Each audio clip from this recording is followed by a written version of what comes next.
Assalamualaikum warahmatullahi wabarakatuh. Salam sejahtera bagi kita yang telah hadir dan bertatap maya melalui rekaman video di channel YouTube ini. Sebelumnya, perkenalkan, nama saya Sasmita Dinastiti dari Program Studi Pendidikan Bahasa dan Sastra Indonesia. Saya merupakan mahasiswi semester 2 yang baru menempuh 2 semester di Universitas Singapura Bangsa Karawang. 1 semester sebelumnya, saya masih melakukan perkuliahan dengan jarak jauh atau daring, dikarenakan situasi coronavirus dan juga pembangunan di lingkungan kampus. Apalagi saat SMA dihitung-hitung saya hanya 1,5 semester mengalami pembelajaran secara langsung atau tatap muka. Walaupun kenyataannya hanya kakak kelas saya saja atau angkatan di atas saya yang mendapatkan cap sebagai lulusan corona. Nah, sebagai angkatan corona, yang katanya corona, saya akan menarik beberapa dampak positif dan juga dampak negatif dari pembelajaran jarak jauh. Pembelajaran jarak jauh atau PJJ dilakukan oleh pendidik dan peserta didik secara terpisah dengan jarak dan tempat tentunya. Sebenarnya agak membingungkan di awal-awal pemerintah menginformasikan bahwa pembelajaran akan dilakukan secara daring atau pembelajaran jarak jauh. Sebagai siswa, saya bertanya-tanya, bagaimana sistem pembelajaran jarak jauh itu? Dan orang tua murid juga tentunya kebingungan bagaimana siswa atau anaknya dapat belajar secara jarak jauh dan terpisah dari gurunya. Sementara di lain itu mungkin lingkungan akademik atau sekolah atau para pendidik tengah kebingungan juga untuk menyiapkan bagaimana alat ataupun bahan ajar yang akan dapat mereka pakai untuk pembelajaran jarak jauh yang sesuai dengan pembelajaran jarak jauh. Terutama ketika itu ada virus corona yang memaksa setiap hari atau setiap waktu untuk tidak sering-sering berpergian keluar rumah. Jadi, pembelajaran jarak jauh harus disesuaikan dengan lingkungan rumah. Namun, mengulik kisah tersebut dari 3 tahun yang lalu, tampaknya pembelajaran jarak jauh sudah mulai diwajarkan di Indonesia. Karena sudah banyak yang terbiasa dengan pembelajaran jarak jauh. Karena kenapa tidak? Di era yang serba modern ini, serba canggih ini sudah mendukung segala sesuatu untuk melakukan pembelajaran jarak jauh.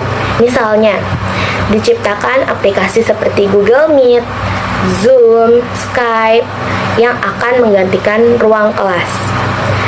Di dalamnya kita dapat saling bertukar informasi, saling mendengarkan materi, melakukan presentasi secara online dan tidak bertatap muka.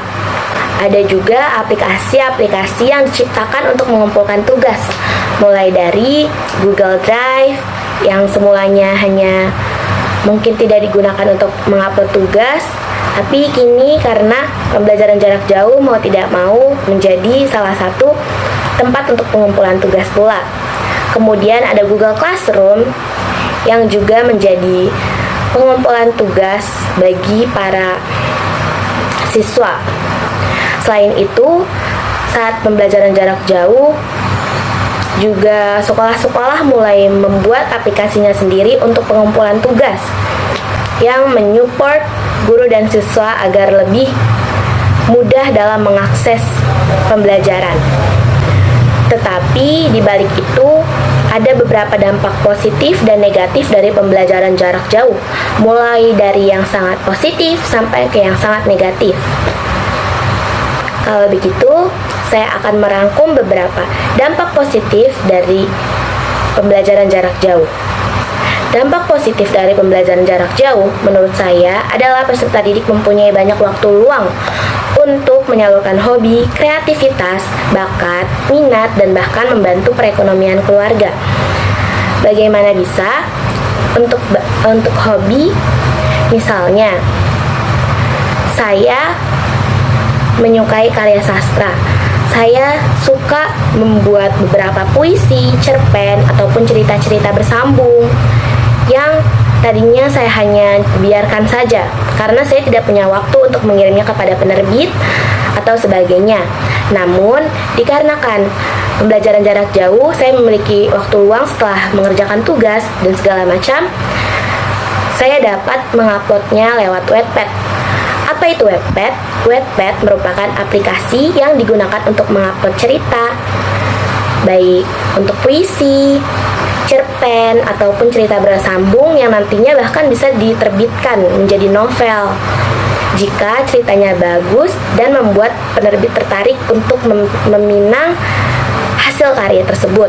Para pelajar yang memiliki hobi seperti itu mulai bermunculan pada saat pembelajaran jarak jauh dan bahkan bisa menerbitkan novelnya sendiri. Selain itu, juga mulai banyak bermunculan tentang konten kreator yang merupakan seorang pelajar, yang sebelumnya mungkin konten kreator hanya dipenuhi oleh orang-orang dewasa, contohnya seperti Ria Ricis ataupun Atta Halilintar dan lain-lainnya. Berkat pembelajaran jarak jauh, mereka memiliki waktu luang untuk mengedit video, membuat gerakan-gerakan TikTok yang nantinya mungkin bisa viral. Selain itu, saya tadi sempat menyinggung mengenai membantu perekonomian keluarga. Nah, bagaimana bisa? Saya sendiri saat pembelajaran jarak jauh melihat ada beberapa orang yang mulai mengembangkan bisnisnya, terutama para pelajar. Misalnya, membuat bisnis tentang basreng atau bakso goreng yang nantinya bahkan akan menciptakan lapangan kerja bagi orang dewasa yang padahal berada di atasnya, dan tentunya itu akan membantu perekonomian keluarga juga karena sudah dapat menciptakan bisnisnya sendiri di usia muda. Namun, di balik sisi yang sangat positif tadi, ada juga beberapa dampak negatif dari pembelajaran jarak jauh. Bagi saya, yang pertama, waktu luang yang didapatkan oleh siswa malah digunakan untuk hal-hal yang tidak baik. Ada beberapa kasus di mana pembelajaran jarak jauh malah menurunkan minat belajar bagi para siswa dan menjadi penyebab utama kemalasan para pelajar. Dilengkapi dengan majunya teknologi, para pelajar, terutama anak sekolah, memilih menyalin tugas langsung dari Google daripada memakai jawaban yang murni dari pemikiran sendiri. Belum lagi untuk masalah absen, siswa juga menjadi sering berbohong. Misalnya, bilang ikut Zoom, Google Meet, atau Skype, padahal hanya mengisi absen saja tapi tidak ikut. Bahkan pengalaman saya sendiri untuk teman-teman sekolah saya ataupun teman-teman sekolah saya di SMA, mereka hanya mengisi absen, kemudian tidak ikut Zoom, dan malah main ke kafe ataupun ke rumah temannya dan lain-lain. Juga selain berbohong kepada guru mengenai absen ataupun mengerjakan tugas dengan tidak jujur, para siswa juga lebih mudah berbohong kepada orang tua. Orang tua yang tidak tahu menahu soal pembelajaran jarak jauh hanya akan menganggap bahwa anaknya sedang mengikuti pembelajaran, padahal mungkin murid sedang membuka aplikasi lain dan tidak mengikuti Zoom dan sebagainya. Ditambah lagi, pembelajaran jarak jauh juga tidak efektif karena sinyal di tiap daerah berbeda-beda. Saya sendiri merasakan susahnya sinyal yang saya dapat pada saat Zoom ataupun Google Meet, terutama ketika sedang cuaca buruk, ketika sedang hujan deras ataupun petir dan lain-lain. Itu sangat mengganggu sinyal di daerah rumah saya. Sebenarnya, dengan berbagai aplikasi dan sistem yang telah kita dapatkan hari ini, telah cukup untuk pembelajaran jarak jauh. Namun, melihat dari sumber daya manusia di Indonesia yang masih banyak menyalahgunakan pembelajaran jarak jauh ini dengan hal-hal yang tidak baik dan berujung membohongi orang tua, guru, menganggap remeh pembelajaran, menyepelekan tugas, dan lain-lain, Saya rasa pembelajaran jarak jauh belum cocok diterapkan di Indonesia. Jika pembelajaran jarak jauh terus dilakukan, dikhawatirkan minat siswa dalam belajar juga semakin menurun. Orang tua murid akan sulit mengontrol siswa dalam pemakaian ponsel, sementara peserta didik akan semakin bebas dalam penggunaan ponsel dan bisa saja malah menyampingkan pembelajaran. Mungkin dalam pelaksanaannya, pembelajaran jarak jauh belum cocok bagi anak-anak remaja seperti anak-anak SMP dan juga SMA. Dikarenakan mereka sudah memiliki ponselnya sendiri dan juga sedang dalam masa-masa memberontak. Berbeda dengan anak-anak kuliah yang mungkin sudah bisa mengatur jadwal pemakaian ponselnya dan mengetahui dampak positif dan negatif dari pemakaian ponsel yang berlebihan. Mahasiswa juga tentunya sudah memiliki rasa tanggung jawab terhadap tugasnya dan tidak menyepelekan. Saya rasa untuk mahasiswa sudah bisa diterapkan pembelajaran jarak jauh.